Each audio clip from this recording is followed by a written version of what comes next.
Gift reminds you of the giver. ఒక బహుమానం ఎవడైనా ఇచ్చాడు అనుకోండి, అది ఇంట్లో పెట్టుకుంటాను తెచ్చి.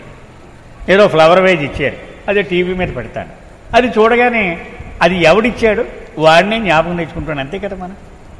ఏంటి ఇది మా ఫ్రెండ్ ఇచ్చాడండి, ఇది మా అన్నయ్య ఇచ్చాడండి, మా అమ్మాయి ఇచ్చిందండి అని మనం చెప్తూ ఉంటాం ఆ గిఫ్ట్లన్నీ. అందుకనే వాడు by, gifted by, presented by అని కూడా మర్చిపోకుండా పేర్లు కూడా రాసి ఉంటాడు. అందుకని ఆ కానుక చూడగానే ఆ కానుక ఎవరిచ్చాడో అతను జ్ఞాపకం వస్తూ ఉంటాడు అనేది హెడ్డింగ్.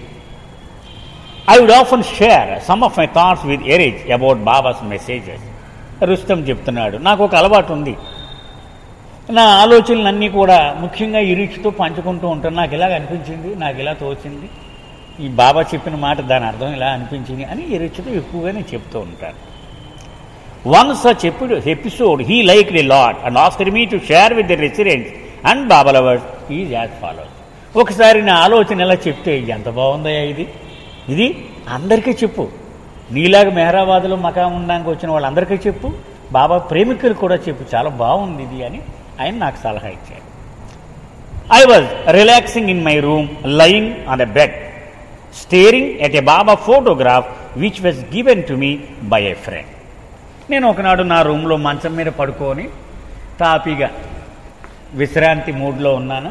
బాబా ఫోటో ఉంది అక్కడ ఎదురుగా, అది ఒక ఫ్రెండ్ నాకు కానుకగా ఇచ్చాడు. దాని కేసు అలాగా తదేకంగా చూస్తూ ఉన్నాను. Looking at babas photo and remembering it's giver, I happen to open the book mastery of consciousness by Ellen Cohen for some Baba message. ఆ ఫోటో చూస్తూ అది ఇచ్చిన నా ఫ్రెండ్ని కూడా జ్ఞాపకం తెచ్చుకుంటూ ఆ పక్కనే ఉన్న మాస్టరీ ఆఫ్ కాన్షియస్నెస్ అని ఒక బుక్ ఉంది, ఎలెన్ కోహెన్ అనే ఆయన రాసిన అద్భుతమైన. నేను ఏదో ఒక బాబా మెసేజ్ కోసం అది తిరగేస్తున్నాను. This particular book is my favourite because it has lots of Baba quotes which are my personal favourite. ఆ పుస్తకం నాకు ఎంతో ప్రాణ సమానం. ఎందుకని, బాబా సందేశములు అందులో సేకరించినట్లుగా ఎక్కడ దొరకదు, అంత బ్రహ్మాండంగా ఉంటాయి. The quote that popped up was also on the subject of gifts. ఇలా తీగానే అక్కడ ఏముందో తెలుసా, ఇదిగో బహుమతుల గురించి బాబా చెప్పిన సందేశమే అక్కడ ఉంది. Suffering is a gift from God. ఏముంది అక్కడ, బాధలు అనేటువంటివి భగవంతుడు ఇచ్చినటువంటి కానుకలు అని ఉంది. అక్కడ పుస్తకం ఇలా తీశాను. I was reflecting over the coincident. నేను ఇప్పుడే అనుకుంటున్నాను ఆ ఫోటో చూసి నా ఫ్రెండ్ కానుక ఇచ్చాడు అని, ఇక్కడ అదే విషయం వచ్చిందే అని ఒక నిమిషం నేను కొంచెం ఆశ్చర్యపోయాను.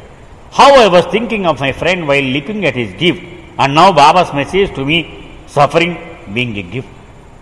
ఆశ్చర్యంగా అనుకున్నాను. Suddenly I felt like an electric current flow through my being and I sat up. ఇలా అనుకున్నానో లేదో ఒక కరెంట్ షాక్ లాగా ఒక ఆలోచన వచ్చి గవ్వుకుని లేచి మంచం మీద కూర్చున్నాను నేను. Yes, of course, suffering is a gift from God. నిజమే, బాధలు అనేవి భగవంతుడి నుంచి వచ్చిన కానుకలే. The gift always reminds us of the giver. అంతే కదా, ఆ ఫోటో చూస్తే ఇది ఎవడిచ్చాడో వాడిని జ్ఞాపకం తెచ్చుకున్నాను కదా నేను. అలాగే కష్టం వస్తే మరికి ఎవడు జ్ఞాపకం వస్తాడు, భగవంతుడే జ్ఞాపకం వచ్చాడు. బాబా కష్టం వచ్చిందంటావు కదా, ఎందుకు జ్ఞాపకం వచ్చినాడు, ఇచ్చినవాడు ఆయనే. ఆ ఫోటో చూస్తే ఆ ఫోటో ఇచ్చినవాడు ఎలా జ్ఞాపకం తెచ్చుకున్నాను.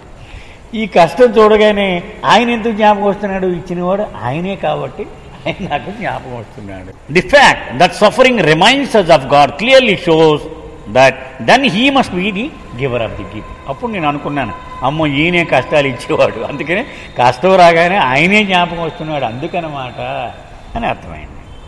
When I shared this with ఎరీచ్, ఈ లైక్ ది కాన్సెప్ట్. ఇది ఎరీచ్ చెప్తే అబ్బా చాలా బాగుంది, కరెక్ట్ చెప్పింది.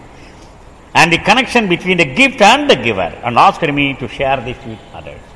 ఈ కానుకకు ఆ ఇచ్చిన వాడికి మధ్య ఉన్నటువంటి బంధుత్వం అది ఆ నలుగురికి చెప్పు అని అన్నాడు.